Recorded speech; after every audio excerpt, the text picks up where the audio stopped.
Support for Destination Michigan is provided by the CMU Bookstore. T-shirts, sweatshirts, hats, maroon and gold memories, and an official outfitter of Adidas apparel at the Central Michigan University-owned and operated CMU Bookstore. Online shopping 7 days a week at cmubookstore.com. The CMU Bookstore, online at cmubookstore.com, on campus in the University Center, and game day locations at Kelly Short Stadium and the John G. Kuhalvi Event Center. Hello everyone, I'm Matthew Ozanek and welcome to Destination Michigan, the series that takes you to every corner of the Great Lakes State in search of the sights, the sounds, and the people that define the Michigan experience. We hope you brought your appetite because this episode is all about our favorite four-letter word, food. We had to kind of define our mission and, who are we and what do we do? We're a multi-generational agricultural tourism destination. We'll head up to Harbor Springs and spend a day with the Spencers at Pond Hill Farm. Our mission is pretty simple, really. It's to build a Detroit that's healthier, wealthier, and happier. Stefanie Mills will take us to the Eastern Market in the heart of Detroit's vibrant food scene. It has been real interesting and fun to be really on the edge doing something different because grains are the last piece of the local food movement. William Koucky tells us about the twist of fate that led to the creation of Grand Traverse Culinary Oils.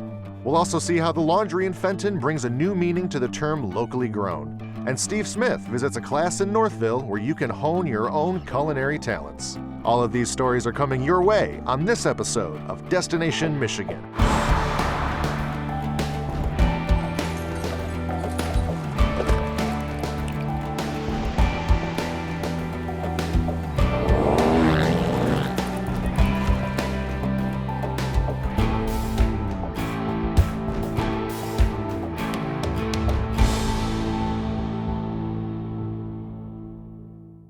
It's no secret that Michiganders have a deep love for food.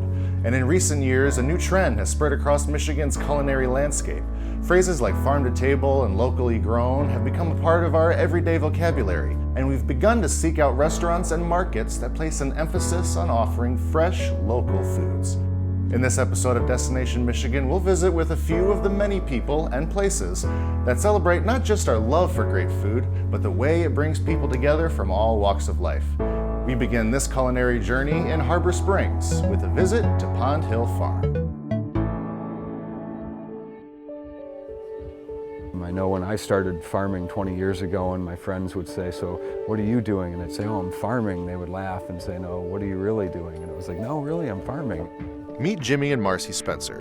These two call Pond Hill Farm home.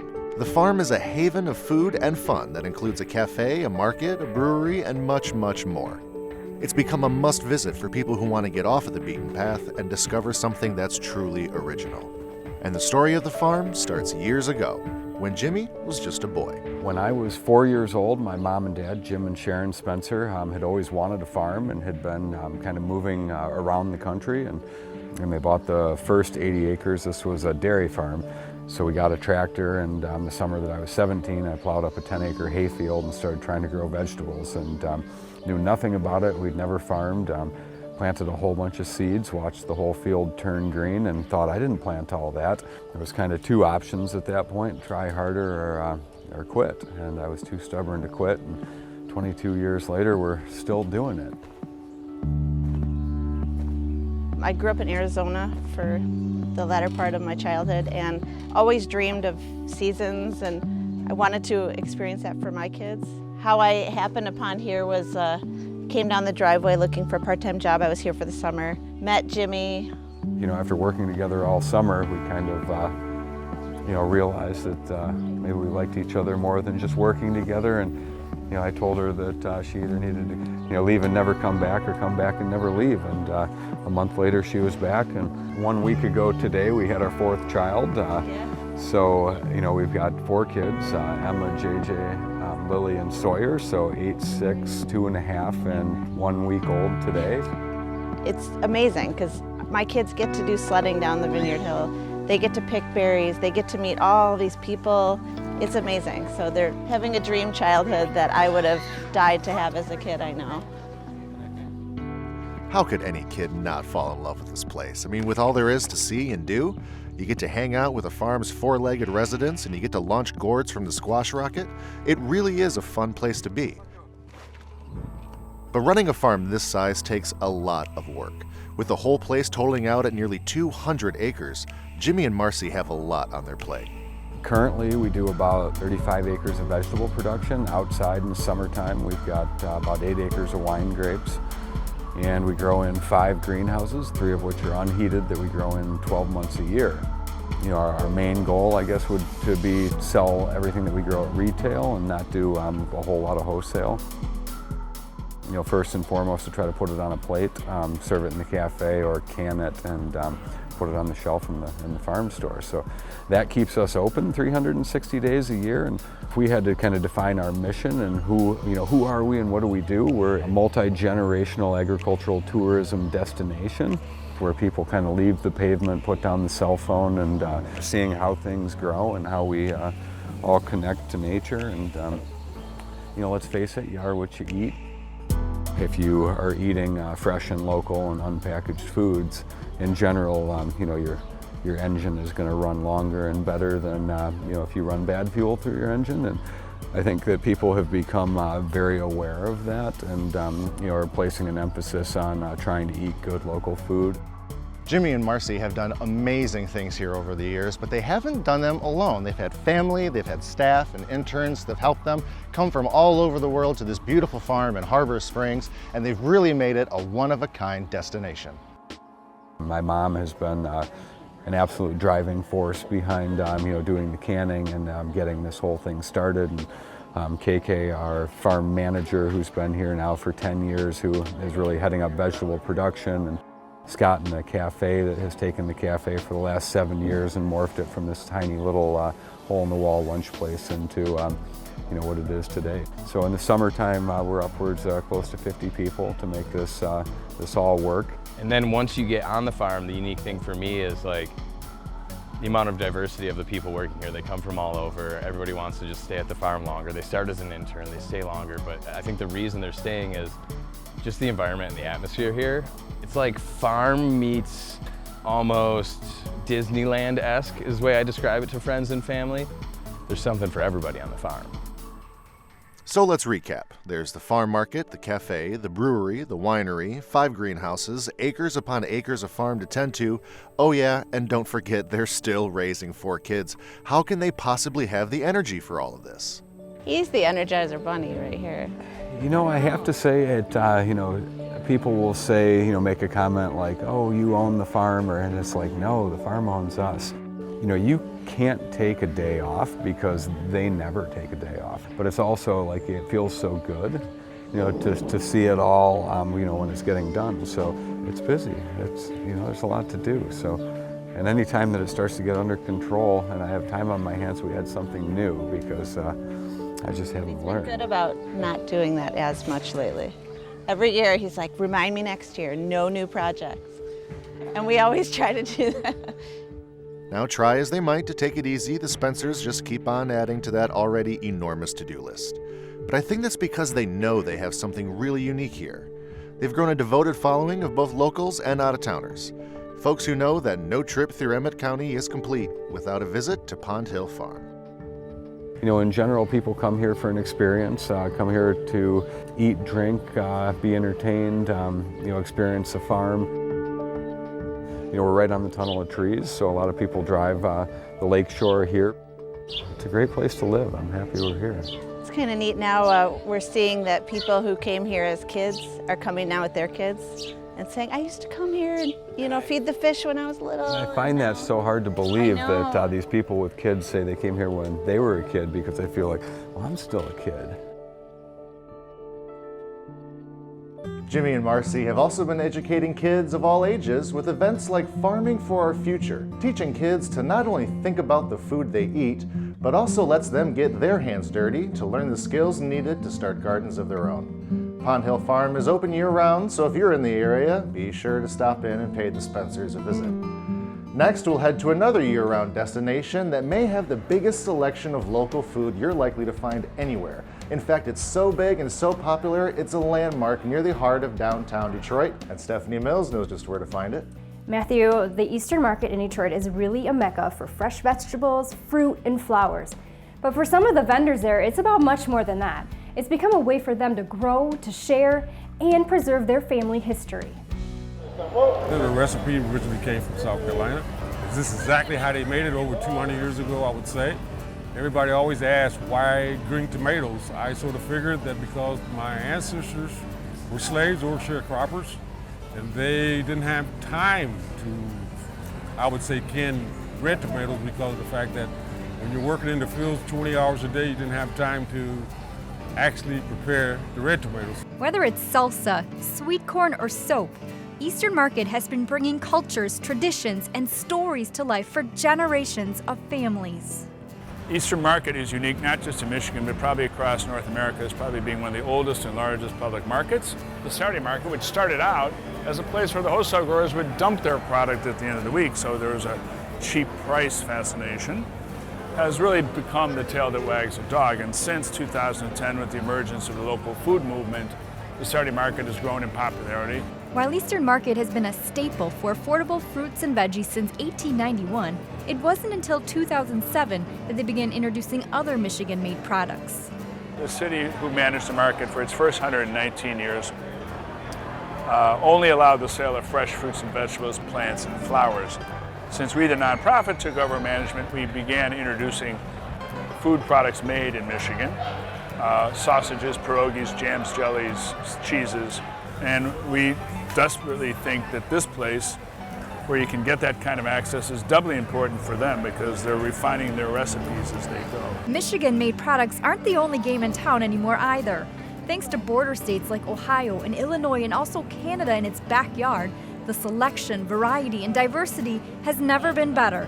And just like it has for generations, Eastern Market has served as a powerful starting point for many family businesses. One of the things I must say, I've been here 9 years, and one of the most rewarding parts of this job is hearing countless families recite how their grandfather or uncle started their family business empire by getting off the boat or the plane and vending here at Eastern Market. So we take that responsibility of being a way to gain access to the market at low cost that really has propelled a lot of people on their way.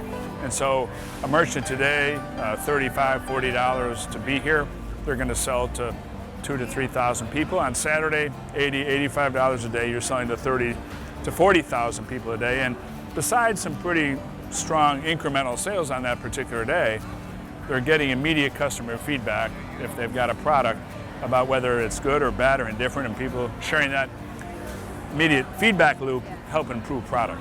Eastern Market has 3 primary market days for the public: Tuesday, Saturday, and Sunday. Tuesday is a significantly smaller version of the Saturday market, while the Sunday market is geared more towards artists, cooks, and jewelry makers. And it's also unique in the sense of trying to integrate the business aspects with the social aspects of why people are so enthralled with public and farmers markets. It's a great way to celebrate each other. It's a great way to celebrate food, and food is really the metaphor of your place at the table. It's a time we don't set aside enough as families, and it's a time we don't set aside enough to embrace and engage with others that are different from us, and that's what we think makes Eastern Market such a unique destination. No day is ever the same here at Eastern Market, and odds are you'll discover something new with every visit, even if it's something that's been around for hundreds of years. I would say the special part of me selling the product here is because of the fact that it brings back, I would say, our heritage, and also the people enjoy it. And that's the main thing, is having people enjoy a great product and actually good food. Our mission is pretty simple, really. It's to leverage the wonderful history of this place to build a Detroit that's healthier, wealthier, and happier. And that really sums up the 3 pieces of what's possible here. We want to have a Detroit that eats better. We want to have a Detroit where there's more food businesses and businesses of all kinds and more employment in the food sector. And we want to celebrate this conviviality that emanates from Eastern Market, where people come from all walks of life across the lines of race or income or class that might divide us, and have a great time and enjoy each other, and let that percolate throughout the week. There are so many people and businesses at Eastern Market that produce one-of-a-kind local products. They're just a fraction of those across the state working to make something unique, authentic, and wholesome. Up north, Grand Traverse Culinary Oils is creating great tasting canola and sunflower oils. But you may be surprised to hear where this family business got its roots. William Koucky first started growing canola to turn it into fuel for cars. When that didn't quite go as planned, he turned it into an all-natural cooking oil. About 10 years ago, I started planting canola for fuel to make into biodiesel, and soon realized that I wasn't a great farmer, but we were successful in producing some canola oil, which I turned into biodiesel, put back into the tractor to make the full circle. What do you do when you have lemons? You make lemonade. That kind of thinking put William Koucky in the driver's seat of a great new business. Realized that we were making a really high quality food product. So we switched gears and started making canola for food. That led to sunflower oils. As it turns out, making oils was really only the beginning for this Northern Michigan company. Last year we rotated the canola with wheat, which was a natural rotator for canola, and added a stone mill to make stone ground flour. And that naturally led to making pasta. Everything that we do here at Grand Traverse Culinary Oils is local, so that's our thing. All of the grains here are grown within probably 30 miles of our facility here, and we're doing a lot of different stuff. We're doing buckwheat flour, Abernathy Calais flint corn flour, soft white wheat flour, but our big one is the hard red spring wheat. I had no idea how colorful canola actually is. Smack dab in the middle of Leelanau County on a gorgeous lay of land belonging to Jerry Kalinsky is where it's grown. But not only are they growing and producing premium grains and flours at Grand Traverse Culinary Oils, they don't add anything out of the ordinary to their products, and they waste very little. Well, the real difference is we don't use any chemicals to extract the oil. So that oil is just squished. We just squish the seeds and filter it. So a lot of the natural goodness that gets refined out is still in there. It has a lot of flavor. We don't use any GMO seeds in our processing. When we squish the seeds, we have a meal product left over. And so that meal can be fed to organic animals. Many bakeries also use their grains to make quality products. William says he's really pushing for quality versus quantity, to make taste a priority, even if it may cost a little extra. It has been real interesting and fun to be really on the edge doing something different, because grains are the last piece of the local food movement. We're one of the few grain people in Michigan, really. So, and we have infrastructure to handle the grains. We're kind of stimulating a local grain movement, so a grain economy. That's been really exciting to see. Farmers taking a chance. We certainly did take a chance. It has been a struggle, but we're finally getting through with support. Grand Traverse Culinary Oils are available on store shelves across Michigan. You can also find out more about their products and their history by checking out their website. Now, Stefanie, it seems like the farm-to-table experience has really kind of blown up in Michigan over the last couple of years. It seems like people are making much more of an effort to seek out places that have fresh local foods. They really are, Matthew. And one place that really delivers with what people are looking for is a place called La Laundry in Fenton. They have high-quality dishes and use local ingredients.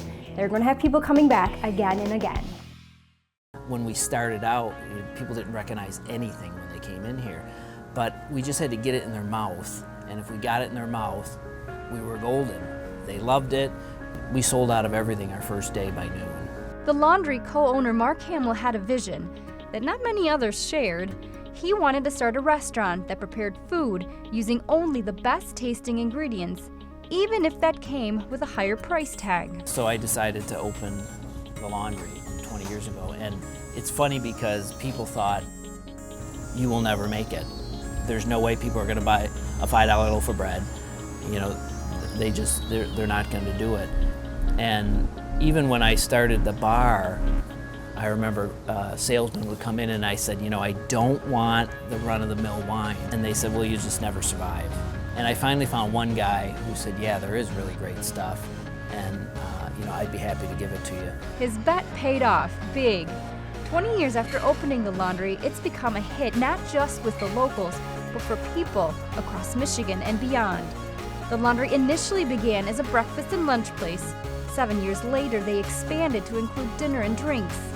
The constant changes in the industry, especially the demand for local and fresh ingredients, are always challenging them to find new ways to make the dining experience there second to none. I work with a local farmer and we get a lot of stuff from him. Basically, we come in and every 3 months we change the menus. I like to keep it kind of trendy. I really like comfort food and southern influences and things like that. So I try to utilize what's in season, what's fresh, what's available to us, and what we can sustain for those 3 months. Here at the Laundry, it doesn't take long at all for the food to make its way from the garden to the table. They simply can go out back, pick it, cook it, and serve it up for their customers. Really awesome for our staff to be able to go outside and pick fresh herbs and tomatoes and things like that. The garden was added to the mix a few years ago and is one of those things that makes the Laundry stand out from all the others. In a tiny space just behind the entrance to the kitchen, they're redefining the concept of fresh from the vine. It's been really cost effective, and it's pretty neat because Mark tallies what we harvest from there and how much we got at the end of the season, and it's been amazing. It's just like every year it gets bigger and bigger. The plants are enormous. Another one of their newest additions has the whole place buzzing. A few years back, they added a beehive to the mix. The honey produced here has also made its way into the kitchen. We use it, we have a brie skillet on the menu at night that drizzles with the honey.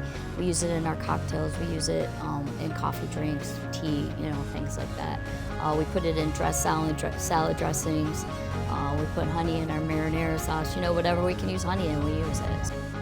The part I like about that is constantly trying to find new things to make us relevant, to keep us relevant as the food industry changes. And so as the food industry has changed to source more locally, it has forced us to find things to do like the garden, like the beer garden, like doing our own beer for the restaurant, making our own bread and supplying the restaurant. So it has really enabled us to constantly make ourselves relevant. Not only has the farm-to-table movement been a powerful force for places like the Laundry, but so has the push for people to support local businesses. With people taking a bigger interest in what they're eating and wanting to help their communities, it's helping the Laundry thrive and leading to other new opportunities. I love the creativity part of it. With us being a scratch kitchen, we have a little bit higher food costs, but that's because we use really quality ingredients. I try to challenge myself as well. Each menu I write, I try to use a product that maybe I haven't used before and, own it and make it our part of our signature style and things like that. It's just been great to be able to be creative and have that freedom. The Laundry has had a part in really making Fenton a destination. We have a great product here. It's a great place to come and eat. It's different and it's unique. Because of that, we've attracted other businesses in the town that are different, that are unique, that are independent and local. And so it's a great region to visit, and the Laundry is a great place to start. Last year, that little garden behind the restaurant produced over 1,000 pounds of tomatoes, and they couldn't be more thrilled with the results and are adding even more herbs and veggies into the mix. So we've talked about how all these folks have made their dreams of making great food a reality, but what about yours? Have you ever dreamt of becoming Michigan's next great chef? Well, dream no more, because Steve Smith is here and he's taking us to Northville to visit with Mary Spencer, owner of Taste a Cook's Place, as she dishes up recipes, cooking tips, and lots of great food. Tonight we're going to focus on some real traditional things. I got married and I couldn't cook, so I figured I had to going out to eat started to get really expensive, so I decided I better learn, and I took one cooking class and I got hooked like you wouldn't believe, and I just started taking classes, little classes like mine kind of, for about 15 years, and I read a ton of books, and the biggest thing was I went home and I made my food. So what I learned I made, and my family ate real well for a while, and I just got hooked with cooking, and then I just loved it so much that became my hobby as well as my occupation. And Mary Spencer's been cooking up a storm ever since. Judging from her customers' reactions, Taste a Cook's Place in Northville has all the ingredients necessary to bring people back for seconds. I'm basically a home cook, So I like to teach people how to cook in their own homes. And what I like to do is have them come in, and we teach all kinds of different classes. It doesn't matter what it is. I think we've taught just about everything. We just, people come in, whether you like to eat or whether you like to learn how to cook. They come in and they have a meal and a good time, and they learn a few tips and techniques and go home and hopefully recreate some of the dishes or just reminisce about them and want to come back. Taste a Cook's Place is located in the Village Workshop. It's called a makerspace, which is pretty much a playground for the do-it-yourselfer. They do woodworking and metalworking and auto body shop. They do sewing, embroidery, quilting. There's a 3D printer here. So if you want to use the equipment, make things on your own, build a business or whatever, it doesn't really matter. You can become a member and use that, do that every month, or you can come in and take classes to learn how to do all kinds of things. I'm adding my olive oil slowly to this, okay? Those who come for the food better bring a big appetite. Mary does all her own shopping at places like the Eastern Market and Mexican Town, and her crew spends hours before each class, dicing, mixing, and gathering all the ingredients for that evening's 5 to 7 course meal. If you buy a whole prime rib and you roast the thing whole, it's going to take you a good 4 hours. We're making prime rib this evening, so we have to get that prepped up and at room temperature even before it can go in the oven. All those things need to be, the places need to be set, everything needs to be just right so that it flows smoothly. We make mistakes, but it needs to still go smoothly. And if you make a mistake, never admit a mistake. If it tastes good, serve it as something else. You know, if your cookie crumbles, put it in a cup with some whipped cream on it and some fruit, and you've got a parfait. Mary admits Taste a Cook's Place is a different kind of culinary experience. Her recipe for success is to inspire home chefs in an unpretentious and friendly setting. All right, you want to make sure this gets nice and coated. You know, bread pudding is one of those desserts you can make the day before. I just want it to be different than anything else that you can find around town. For me, to get the food out and have people smile and just, close their eyes and just say, oh my God, the food is amazing. That's all I want, and that's all that, it really gives me a lot of gratification. I try to relate more to the home cook. I try to be more approachable. I try to make it so that you're not talking to somebody that you're afraid to ask them a stupid question if you think a question is stupid. I want them to be able to ask me anything. Oh, good question. Stock and a broth. They're basically the very same thing. The difference is a broth is typically only made with the meat or the bones of the animal. Okay, a stock has vegetables added to it. Later this year, Mary plans to open a cafe in the Village Workshop, but her cooking classes will always be her bread and butter. I don't want to expand or anything. I don't have the energy for it. I give all my energy to what I do here, and I just love it. And I just want people to enjoy what we do, that's all. Well, that's going to wrap things up for us on this episode of Destination Michigan, and from all of us here, thank you for watching, and we'll see you next time.